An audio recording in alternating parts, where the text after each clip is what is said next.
আমি এই মুহূর্তে রয়েছি খানখানাপুর ইউনিয়ন। আপনারা দেখছেন কদমতলা থেকে আগিত যে একটা দফাদারে পুকুর রয়েছে। এই পুকুরে স্যালো মেশিন দিয়ে তারা অবৈধভাবে বালু কেটে বিক্রয় করছে। আপনারা দেখছেন আশেপাশে পাড়াল ভেঙে পড়ছে। আমি সেই বিষয় নিয়ে আপনাদের সাথে রয়েছি। আপনারা দেখছেন। এই ছেলালা ভাই, এই জায়গার নাম কি? হ্যাঁ, রাস্তাডাঙ্গা না? খানখানাপুর রাস্তাডাঙ্গা। আর এই পুকুরের নাম কি? সেলিম না? আচ্ছা, সেলিমের এখানে এই যে অবৈধভাবে মাটি কাটা হচ্ছে, চারপাশে ভেঙে গেছে। আমি ওই বিষয় নিয়ে প্রশাসনের হস্তক্ষেপ কামনা করছি, সঠিক জিনিস তদন্ত করে এদের বিরুদ্ধে ব্যবস্থা নেওয়ার জন্য। আপনারা দেখছেন যে এরা স্যালো মেশিন থেকে একজন লাফিয়ে পড়ছে আর একজন দাঁড়িয়ে রয়েছে।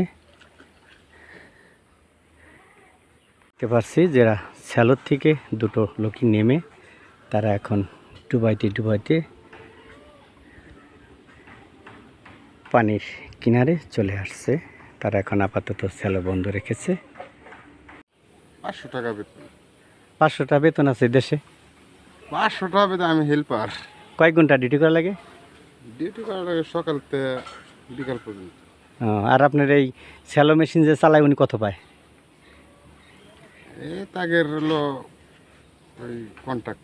কত কন্ট্যাক্ট? 1000 হিসেবে। তাহলে কি নাম ভাইয়ের? ইলিয়াস। বাড়ি কোথায়? বসন্তপুর। বসন্তপুর কোন জায়গা? বসন্তপুর স্ট্যান্ডে। পিতার নাম কি আপনার?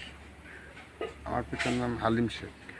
আচ্ছা, আপনারটা একটু ভিডিও নিলাম। আমার নাম হলো আব্দুল হাকিম। আচ্ছা, আপনি তো এই যে মাটি কাটছেন, এই স্যালো, এটা তো আপনার না, এটা তো আমার না। আপনি কি মিস্ত্রি? মনে হয় আমি কিষেন দিই। কতদিন মানে আপনি যাবত এই মাটি কাটার কাজে নিয়োজিত আছেন? এই 5-7 বছর। কত আপনি হাজিরা পান প্রতিদিন? 400 টাকা। 400 টাকা? 700। 700। কয় ঘন্টা করে কাটেন প্রতিদিন? এই 6 ঘন্টা, 7 ঘন্টা, 8 ঘন্টা। আর এই কন্ট্যাক্ট নো আছে কত? এইটা হ্যাঁ, এটা আমি কেটে দিই না। এটা অল্প করে মাটি কাটছি। এটার মেন মালিক কে? এই যে ইলিয়াস দিবে। তাহলে আপনার কি নাম? আমার নাম আব্দুল হাকিম। আব্দুল হাকিম। বাড়ি কোথায়? বাড়ি যে মোড়ে। আর গ্রামের নাম কি আপনার?